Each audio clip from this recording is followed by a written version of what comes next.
எப்பயுமே இந்த காமெடி வீடியோலாம் கடைசியில் வெயிட் ஃபார் எண்ட் அப்படின்னு சொல்லி போடுவாங்க. இந்த மாதிரி தான் எனக்குமே இன்னைக்கு ஒரு சம்பவம் நடந்தது. மதியம் ஹோட்டலில் சாப்பிட போயிருந்தேன். சாப்பிட்டுட்டு வெளியில் வரும்போது செவ்வாய்ச்சில நண்பர் ஒருத்தர் பார்த்தாரு. பார்த்துட்டு, சார் உங்கள் வீடியோலாம் ரெகுலராக பார்த்துக்கிட்டு இருக்கேன், நல்ல நல்ல விஷயங்கள்லாம் நிறையா சொல்லி கொடுத்துட்ருக்கீங்க, எனக்கு ரொம்ப சந்தோஷமா இருக்குது சார். போன வாரம் கூட நம்ம வீட்டில் தலை முளைச்சோம். தலை முளைப்பது எப்படின்னு உங்கள் வீடியோலாம் நான் பார்த்துருக்கேன். அதை பார்த்துட்டு நான் சூப்பராக தலை முளைச்சேன் சார். பரவாயில்லையே, இந்த வீடியோ கேட்கறது செஞ்சுருக்காருன்ட்டு எப்படின்னு குழைச்சிங்க அப்படின்னு கேட்கும்போது சொல்கிறாரு, தண்ணியை விட்டுட்டேன் சார். ஜேசிபி பார்த்தீங்களா, ஜேசிபி வச்சு நான் பேஸ்மெண்ட்டுக்குள்ள கையை வச்சு நல்லா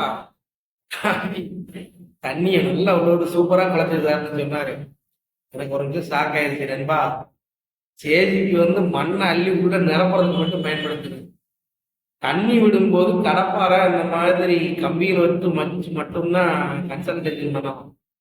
ஜேசிபி எல்லாம் வச்சு பண்ணீங்கன்னா எதிர்பாராத விதமாக லைட்டாக ஜேசிபியோட கை பட்டுட்டா கூட அதோட ஹைட்ராலிக் ப்ரெஷருக்கு நம்ம கட்டடம் தாங்காது. ஒன்ஸ் கையால் அதை அடிபட்டுருச்சுன்னா அந்த பில்டிங் வீக்கர் செக்ஷன் ஆயிரும். அதை ஸ்ட்ரென்தன் பண்ணுறது ரொம்ப ரொம்ப கஷ்டம்.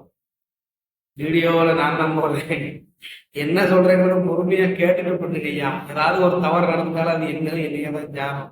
தயவு செஞ்சு இனிமேலாவது தளம் குலைக்கணும்னு நினைக்கிற நண்பர்கள் வந்து ஜேசிபி வச்சு தயவு செஞ்சு தளம் குலைக்க வேண்டாம். ஒருவேளை பேஸ்மெண்ட் ரேட் ரொம்ப அதிகமாக இருந்தது அப்படின்னா ஸ்டேஜ் பை ஸ்டேஜாக ஒரு அடி 2 அடி ஸ்டேஜ் பை ஸ்டேஜாக கூட தளம் குலைச்சிக்கோங்க. இந்த மாதிரி விஷயங்கள்லாம் செய்யாதீங்க, கேட்கறதுக்கு பயமா இருக்கு.